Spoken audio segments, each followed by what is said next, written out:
Hey guys, welcome back to my channel. My name's Jessica Ward King, also known as the Stigmacrusher. And here in this channel, we deal with issues of mental health and mental illness from my twin perspectives as a person with lived experience of bipolar 2 disorder, as well as a person with a PhD in experimental psychology. Does that sound like your jam? You are more than welcome here. Please, if you would, hit that subscribe button, and if you'd like to be notified each and every week when I post, hit that notifications bell as well. Remember to share and like, it really helps out my channel, and I'd love to add more people to our number so we can crush some stigma each and every week. And with that, it is time to crush stigma for this week. Antidepressant medications. They've been in the news for the last 30 years. A variety of different classes have emerged, and it's kind of a confusing mess for the uninitiated. So today we're going to talk about antidepressant medications, what they are, how they do what they do, and why there are so many. So first off, you've heard of serotonin. I'm sure you have, and it's likely been in the context of Prozac or other similar SSRI medications that specifically attack serotonin in levels in the brain. Serotonin is a member of a class called monoamines, and they're called that because of their chemical structure. And there are other key monoamines that we have in the brain, such as norepinephrine and dopamine. So these three things, serotonin, norepinephrine, and dopamine, are all chemicals in the brain that are called neurotransmitters. And these neurotransmitters help between the neurons. They are the chemical that is expressed between neurons to allow messages to pass from neuron to neuron. And the whole brain is basically just a big conglomeration of these neurons with all of these neurotransmitters in between them. So we have to get from one neuron, which is a nerve cell, to another neuron through kind of, they call it the synaptic cleft. So a sea of chemicals. And these different chemicals allow those messages to be transmitted in between. Monoamines have been inculcated in depression for a really long time. The very first class of antidepressants that was created were the monoamine oxidase inhibitors. It starts to get like a lot of, big words that are specific to the field when you start talking about these classes. But something that can maybe help simplify this is that these monoamines, so again, serotonin, norepinephrine, and dopamine, can be modulated in a couple of different ways, a few different ways actually. So what we're looking at with depression, at least what the current theories are, is that there is not enough of these monoamines in that synaptic cleft, so in that sea of chemicals, in people that are struggling with depression. And that if they can somehow increase those levels, the depression symptoms will decrease. You can increase those levels in three different ways. One of those ways is by inhibiting the molecules that basically eat the monoamines. So whenever you've got all these chemicals being expressed into that sea of chemicals, there have to be ways of getting those chemicals out as well. And so we have enzymes that will eat, like a Pac-Man style. They will eat the other chemicals and make sure that they get out of that synaptic cleft. And so if you have a medication that can reduce or inhibit those enzymes so the Pac-Man doesn't eat as much, you'll end up with more of those levels in that sea of chemicals. Another way that we can make sure that there are more of those chemicals that we want in that synaptic cleft is by creating them. So making sure that they are actually created and expressed into there. So you can either, make sure they don't get taken away or make sure that they get added in. A third way is to actually mimic those chemicals in the synaptic cleft. So all of the standard antidepressant treatments, antidepressant medications, work on one of or more of these theories as to how we can get more of the monoamines in the synaptic cleft, or that sea of chemicals between neurons. Confused yet? Don't worry, it is confusing. And there are, depending on how you classify them, many different classes of antidepressant medication. And the reason that they're different classes is because they act a different way on those chemicals in the synaptic cleft. So I mentioned the MAOIs, or the monoamine oxidase inhibitors. Those are the oldest kinds of antidepressants that we have. And as you can hear in the name, they inhibit the oxidase, or the enzyme that eats up the monoamines. So it's all there in the name. It sounds super confusing, but it really makes sense when you get into it. And these are medications like phenelzine, or I can never pronounce that one, tranylcypromine, there we go, that are that older class. And the reason that we don't use them anymore, there's several reasons. One thing is that researchers have thought they're maybe not specific enough. They target all of the monoamines. But also, and more significantly, they have a really bad reaction with a significant number of foods as well as other medications. It can be a life-threatening reaction. And so people that are taking MAOIs have to really watch what they're eating. Certain things like cured meats or cheeses, for example, can cause this reaction. And it can be really dangerous. They're still out there though, and if you've tried all else, it might be a class that's worth investigating as long as you're super careful. The next group of antidepressants to come on the scene were the tricyclic antidepressants. Tricyclic antidepressants are so named simply because in their molecular structure they have 3 rings, basically 3 cycles. So again, not a particularly illuminating name until you kind of understand what's going on underneath. And these are medications like amitriptyline, clomipramine, imipramine, or even nortriptyline.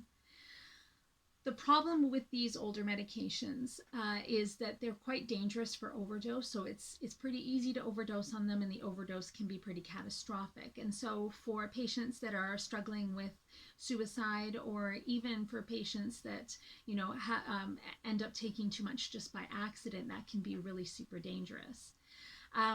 There are also more unpleasant side effects with the tricyclics than there are with newer medications, including being really fatigued and somnolent, nausea, really a variety of things. So they're not the funnest things to be on. But there is one really big positive, and that's that tricyclic antidepressants seem to have a treatment effect on chronic pain and nerve pain, including migraines, including fibromyalgia. And these are conditions that very commonly co-occur with depression. And so you can kill 2 birds with 1 stone if you're using these tricyclic antidepressants for both nerve and chronic pain as well as for the depression. Interestingly, that's kind of how I got introduced to antidepressants. I was struggling with chronic migraines and still stigmatizing and saying, no, I don't have mental illness, I can't possibly. But I got onto the tricyclics, and that actually helped me with my depression as well as my migraine pain, and helped me be aware of my mental illness as well. The next class of antidepressants that made it on the scene are super famous now, the SSRIs. They are selective serotonin reuptake inhibitors. And just like it says in the name, they inhibit the reuptake of serotonin into the nerve cells. So that means that they keep that there. They keep that serotonin there in between the nerve cells. And these are medications like Prozac or citalopram. Fluoxetine is Prozac, citalopram, sertraline. These have fewer side effects than the older antidepressants, like the tricyclic antidepressants and the MAOIs. They also have less catastrophic overdose. They seem to work fairly well for a lot of people, but of course, no one medication or what medication class is going to work for everyone. They're also fairly specific to serotonin. So if your depression has features of the dopamine or noradrenaline deficiency in between those nerve cells, it's going to act less on those two monoamines. And so that might be one of the reasons why it doesn't work for, for everyone, why there are certain groups of people that it doesn't work for. But they were the famous ones that burst onto the scene in the 90s with the introduction of Prozac, and we've heard a lot about them since. The next class I want to introduce is the serotonin and noradrenaline reuptake inhibitors. So like the selective serotonin reuptake inhibitors, these serotonin and noradrenaline or norepinephrine reuptake inhibitors, or SNRIs for short, inhibit that reuptake of the noradrenaline as well as serotonin to the nerve cells. So these ones are less specific to serotonin and actually target noradrenaline or norepinephrine as well. And these are medications like Cymbalta or duloxetine and Effexor, venlafaxine. They have similar side effect profiles to SSRIs, and some people seem to respond better to SSRIs and some better to SNRIs, and it probably depends, although this is kind of a speculation on the part of research, but it depends on kind of what each individual person, what their brain is doing to cause these depressive symptoms. The next few classes of antidepressants really just kind of play with which of the monoamines they try to increase in that synaptic cleft. So there's noradrenaline and specific serotonergic agents, antidepressants, like Mortazapine. Mortazapine has fewer sexual side effects, so it can be really important for folks for which that is a real problem. A lot of antidepressants can cause sexual side effects. Depression itself causes sexual side effects, so having a medication that has that feature is key in the arsenal. But there's a lot more drowsiness with these, so that's also a consideration. I've been on Mortazapine, and I would take it at 8 o'clock at night, and by 8 o'clock the next morning I was still drowsy. Everybody reacts differently though. And these ones you can also see in apatazine and septaline. There are a couple of different medications in that class as well. Norepinephrine and dopamine reuptake inhibitors do exactly what they say on the box. They inhibit the reuptake of norepinephrine and dopamine in the synaptic cleft. The famous one here is Wellbutrin. And Wellbutrin, interestingly, is also used as something to help people stop smoking and indeed to stop substance use for certain substances. And so that can be really key in the arsenal. It's less sedating as well than some of the other antidepressants. There are specific norepinephrine reuptake inhibitors like reboxetine that, as they say on the box, specifically target norepinephrine. And with all of these different medications, it's really just what they target and what will work for the specific brain and body of the person that's struggling with depression. What's good about having it's confusing to have all of these different classes, different medications, but what's good about it is that we know that every body and every depression is not the same. And so having all of these different ways of acting, methods of acting for these antidepressants can really allow, if you've got a stubborn depression that's not being treated kind of by first-line SSRIs or SNRIs, you've got a bunch of other options there that your doctor can use to try to find the thing that works for you. There are only two more classes that I'm going to mention. This one here is the Serotonin Modulators and Simulators, or SMSs. And the famous one here is vortioxetine. Now, these ones, they, like they say on the tin, they modulate, so they do help to adjust the amount of serotonin in the synaptic cleft, but they also simulate it in there. So it's a chemical that can actually bind to those serotonin receptors and simulate, say like, hey, I'm an imposter, but I'm here to increase the response to the serotonin. Problems with this one: significant gastro side effects. So I'm taking it now, and nausea is a definite feature of my experience of this medication. But it has a different mechanism of action of all of those other monoamine inhibitors that we've seen up till now. And so it's a great one to try if those different classes are not working for you. Lastly, and more, how to say, researched and not quite mainstream treatment is the Nmda receptor antagonists. These ones work on a completely different pathway. They do not work specifically on those monoamines we've been talking about. They work on the glutamate pathway, and it's really being researched right now for the past 20 years, but it's starting to really pick up now. And this is the treatment that you get with ketamine or S-ketamine, Spravato treatment. The problem with these, well, several problems with these. One is that they're expensive because they are new and still under research. A lot of times, drug plans and insurance won't cover them.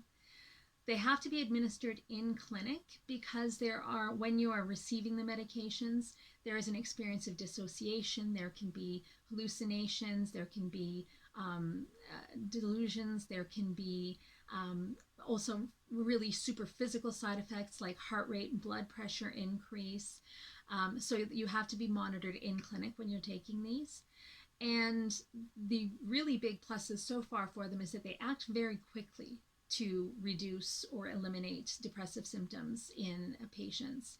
And they work really well for folks that are actively suicidal, so they can make those suicidal ideations subside really, really quickly and really, really effectively.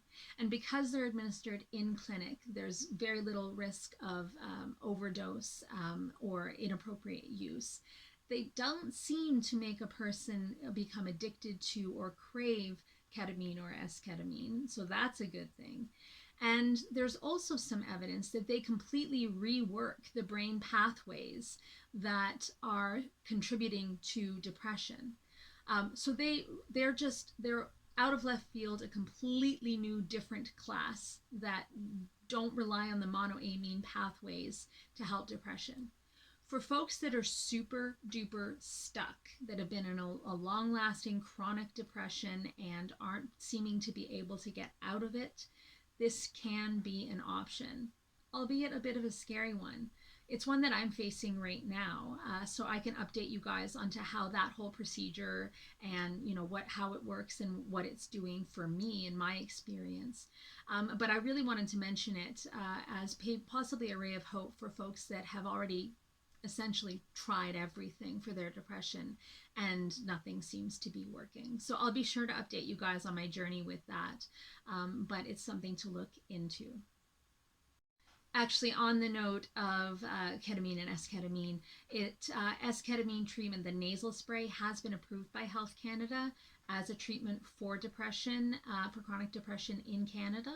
And so it is one that might be covered by your insurance packet, or it might be covered soon. So keep an eye out for that. So I know this one's been filled with a lot of technical jargon and names of antidepressants and antidepressant classes that can seem kind of confusing. The point of this video is actually to give folks hope. There are dozens and dozens of antidepressants that may work for you. There's more coming out all the time. Don't ever feel like you've tried absolutely everything and that there's nothing left to try and that it's hopeless. There is always going to be something else to try, another class of antidepressants, another medication within the class. So for example, somebody might not actually respond to Prozac, but might respond to Cipralex, even though they're both SSRIs. So there's always going to be something else to try. Interestingly, there are a variety of medications that can be used off-label for depression. So dopamine agonists are one of those, and one that I've had a journey with over the summer. Those would be medications for Parkinson's disease, but that seem to work for a lot of people with chronic depression who are stuck. And there are a variety of other agents as well. I mean, you can use different psychiatric medications to increase the usefulness of some of these antidepressants, like lithium, for example, or Depakote. You can use antipsychotics to try to bump up the usefulness of these antidepressants. So there's always something that can be done. One thing I would advise, if you are being treated by your family doctor who's not a specialist in psychiatry and you're finding that you are in a complex or stuck phase of depression, it is worthwhile to seek out the advice of a psychiatrist who can really manipulate and play with these different combinations and these different medications in a way that your family doctor might not feel comfortable or have the specialization to do. So that is something that might be worthwhile for you if you are stuck or if you are having a complex depression. I hope this video has been helpful for you. If you want to see more videos like this, maybe with other kinds of medications or for other disorders, please let me know, comment down below. And if you have any experiences with any of these medications, things that worked for you really well or things that didn't, side effects you may have had, post those in the comments down below. It's really worthwhile for folks that are struggling to hear how other people are getting their antidepressant medications to work or not. Everyone's different, and what works for one may not work for another, but hearing each other's stories can be really valuable in trying to find a solution to a really stuck or complex depression. So that's it for this week. Next week, we're going to be commemorating World Mental Health Day, which happens on the 10th of October. And so we're going to be talking about that International Impetus for Mental Health Day. And I look forward to seeing you there next week. Take care, everyone. Bye. Stigmacrusher.